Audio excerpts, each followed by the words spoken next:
Hello and welcome to another review for Xbox One Reviews. I'm Daniel Waite and this is brought to you in association with Andrew Edney's Movies, Games and Tech.com. Thanks to Andrew for allowing me to make content for his page, and thanks to the publishers and developers for the code.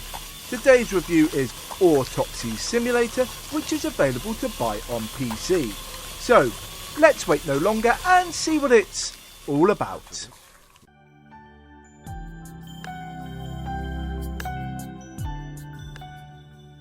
Autopsy Simulator is wonderfully morbid. Furthermore, it has a weird horror narrative that keeps you on your toes. However, a lack of freedom and the constant groaning protagonist were somewhat tiresome. Accordingly, I liked much of what I saw, but found it far too linear and frustrating.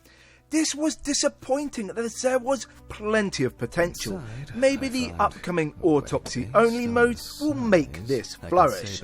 This linear narrative adventure was developed by Woodland Games and published by Team 17 Digital Limited. Moreover, it is a first-person single-player game.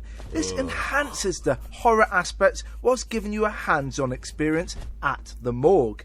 Alongside this, there is a censorship mode if you don't fancy seeing the private areas of each dead body. Either way, the corpses must be sliced, diced and examined if you wish to solve each mystery.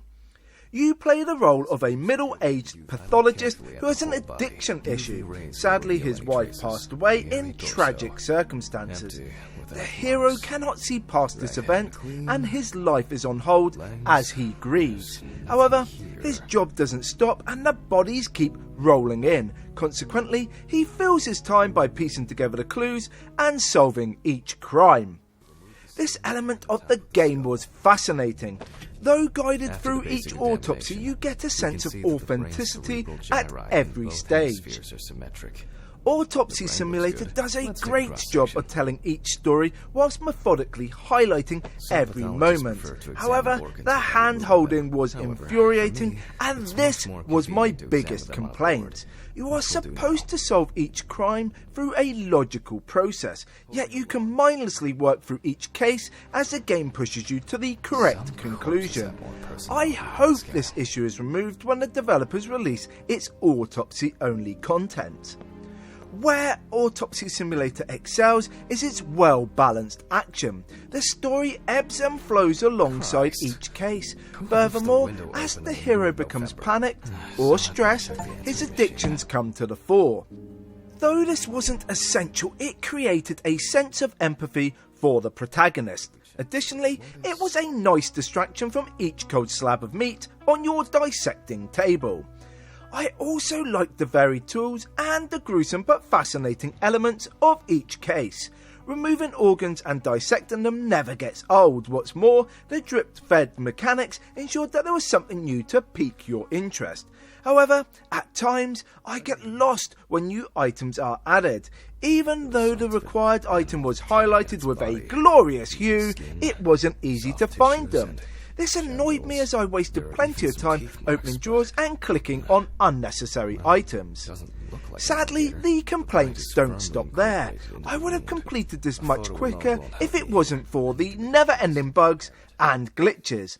Unfortunately, the game crashed countless times and the action became stuck in an endless loop. This wouldn't have been too bad, but the game has no autosave facility. Subsequently, you must restart every chapter if there is an issue. Though the gameplay wasn't perfect, I loved the attention to detail. Autopsy Simulator looks great. The horrific wounds and the bloated bodies were phenomenal. Furthermore, I liked the accurate equipment and the gruesome nature of each dissection.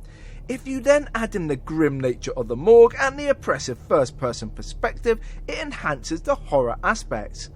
The audio was a mixed bag. I adored the excellent acting and the uncomfortable sound effects. Moreover, the music was delightfully sombre. However, the constant groaning and moaning was enough to drive you insane. I know that working is lame, but moaning about it every 3 seconds was stupidly annoying. The hand-holding was just as frustrating, yet I liked how each activity revolved around a minigame.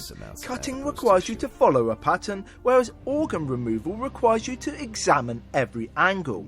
The well-considered mouse and keyboard layout helps make this easy to master, and I understood the fundamentals quickly. Autopsy Simulator is far too short. Even if you consider the glitches and bugs, I ran through the story in no time. This was disappointing as I wanted more cases to solve. Furthermore, the abrupt end to the action was strange. The game would have been longer and more fulfilling if the developers improved this. I enjoyed many aspects of this game. The grim setting and horror elements were captivating. Additionally, it was fascinating to dissect the bodies and piece together each crime. However, too much hand-holding and a lack of freedom were annoying. Moreover, the bugs and glitches were awful. Yet, despite the shortcomings, I recommend that you buy it. Can you keep it together and complete each job? Take your pills, dissect every body, and solve every crime. Thank you for watching, and I hope you like what you've seen. If you have, give the video a like, comment below, and hit the subscribe button. Until next time, keep gaming.